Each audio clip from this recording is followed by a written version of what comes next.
يعني السيبم ده وظيفته ايه؟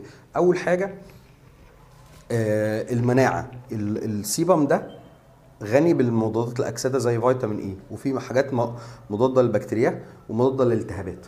فهو الافرازات دي كانها بتدي انتي اوكسيدنت طبيعي مضاد للاكسده. يعني السيرم اللي احنا بنحطه على وشنا ده مضاد الاكسده، هو سبحان الله ده ايه؟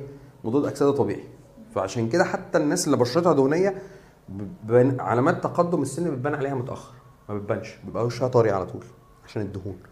تمام. فبالتالي ده بيعمل ايه؟ حمايه للجلد بشكل طبيعي. طبعا ده هم بيعانوا طبعا من ايه؟ حبوب الشباب، لكن على الجانب الاخر مع علامات تقدم السن ما بتبانش عليهم بشكل سريع. تمام. بينظموا عمليه الايه؟ الهرمونات. يعني هنتكلم دلوقتي ان الهرمونات مرتبطه بشكل كبير جدا بالافرازات الدهنيه واي اضطرابات في الهرمونات، وده طبعا بيبان مثلا في البريود. اما فتره البريود تلاقي ايه؟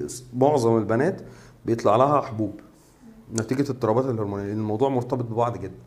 كمان في زي سان سكرين او ايه؟ حامي من الشمس طبيعي، يعني كانه حامي طبيعي من الشمس، فهو بيوفر الحمايه من الشمس، بيوفر مواد الالتهاب وبيوفر الانتي اوكسيدنت، مميزات كتير جدا. لا بس بيعانوا يعني طول حياتهم، كل الناس اللي اعرفها بشرتهم هنا بيعانوا، بس هي الميزه لما بيكبروا فعلا بشرتهم ما ما بتعجزش. بتعذب. هو لو عمل روتين ابن حلال، ابن حلال كده مصفي كده لطيف، هيبقى كويس ومش مش هيتضايق ومش هيتقدر.